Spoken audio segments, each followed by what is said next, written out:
ইউটিউবে ফেসবুকে দেখেছি সেই খেলা একই খেলা আমরা কিন্তু। আজকের বিশেষ সংবাদ, ফতেপুর বিজ্ঞান ক্লাবের পরিচালনায় দুদিনব্যাপী মন্তাজুল সিটি ট্রফির 8 দলীয় ক্রিকেট খেলার আয়োজন করা হয়। ওই খেলায় দ্বিতীয় দিন অংশগ্রহণ করেন রানার একাদশ, ফতেপুর বিজ্ঞান ক্লাব, শিবনগর জজ একাদশ, ভগবানগুলা রাকেশ স্মৃতি। আজকের চূড়ান্ত মুহূর্তের সুপার খেলায় জয়লাভ করেন শিবনগর জজ একাদশ।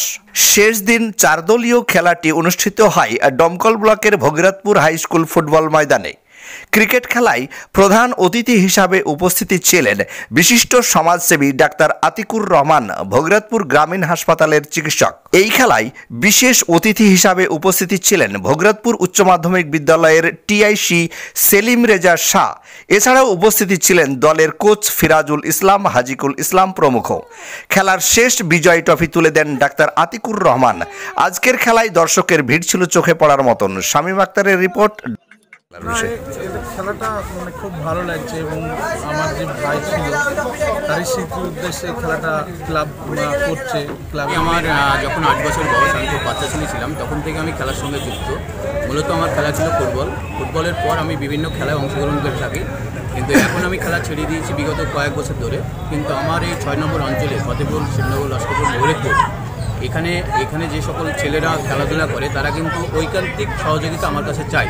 পরিকল্পনা বলতে আমাদের ভারতবর্ষে কিন্তু ফুটবল টিম যেমন আছে, ক্রিকেট টিম আছে ছেলেদের, আমরা মেয়েদের টিম আছে যেটা রাজ্য স্তরে আমাদের দেশের মধ্যে আছে, কিন্তু আমাদের এই অঞ্চলে তথাপি ডমকল ব্লক সাব ডিভিশনে কিন্তু নেই। আমাদের এটাও ইচ্ছা এবং মানসিকতা যে আমাদের ডাক্তারবাবু আতিকুর রহমান পাশে আছেন, সেলিম ভাই আছেন, বা এলাকার যারা বিশিষ্ট ব্যক্তিবর্গ আছে তাদের সাহায্য সহযোগিতা যদি আমরা পেয়ে থাকি বা পাই, আমরা এখানে মহিলা ফুটবল টিমকে অবশ্যই বা মহিলা ক্রিকেট টিম আমরা করার চেষ্টা করি।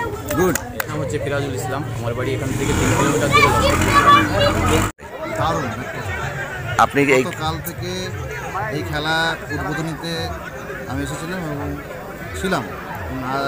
আজকে তো দেখছেন ফাইনাল, বলা যেতে পারে সুপার ওভারের খেলা হচ্ছে। আচ্ছা, এই খেলাটা কতদিন ধরে চলছে? গতকাল থেকে চলছে। কটা টিমের খেলা? 8 টিমের খেলা। 8টা টিমের খেলা। এই খেলাটা পুরো অ্যারেঞ্জমেন্টটা কে করেছে?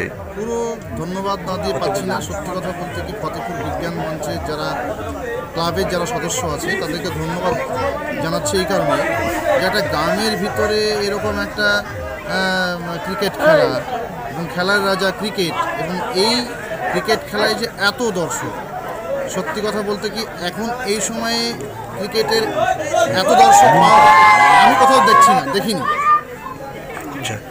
আপনার নাম পরিচয়? আমার নাম সেলিম রেজা শাহ, আমি ভগীরথপুর হাই স্কুলের ভারপ্রাপ্ত কর্মচারী।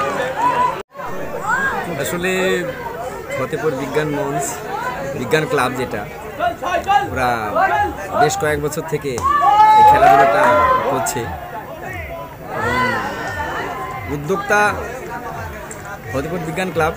কিন্তু এখানে আমাদের গেম টিচার আছেন ফিরাজুল সাহেব, ওনার যে একটা ঐকান্তিক প্রচেষ্টা এই খেলাটাকে সুষ্ঠুভাবে পরিচালনা করে জনসমক্ষে সুন্দরভাবে উপস্থাপন করা, এটা খুবই ভালো লাগছে আর কি।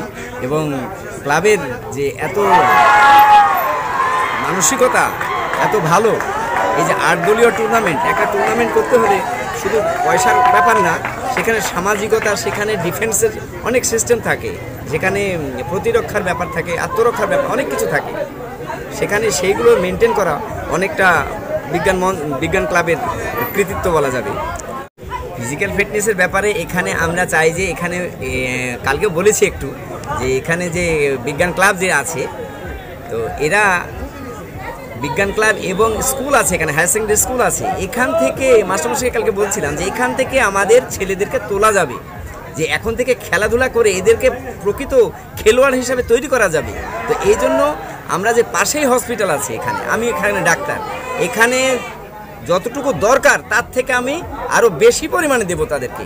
সেখানে অর্থনৈতিক বলুন, ওষুধপত্রের বলুন, ফিজিক্যালি বলুন, মেন্টালি বলুন, যতটা পারি আমি সাপোর্ট দিব, সেটা আমি সবসময় আছি। সেটা আপনি দেবেন, ঠিক আছে, কিন্তু খেলার মাধ্যমে মানে খেলার কি উপকারিতা? খেলার উপকারিতা অবশ্যই, সেইটা যদি একটু বলেন। ঔষধে ব্যায়াম এবং খেলাধুলা, যে পৃথিবীতে ঔষধের সব কিছু পারে না, যেটা খেলায় পারে, যেটা ধরার মাধ্যমে ফিজিক্যাল যে ফিটনেস, সেই ফিটনেসটা আছে। আপনারা হয়তো দেখে থাকবেন যে আর্মি পার্সনদের কটা লোকের অসুখ হয় দেখেছেন? আর্মি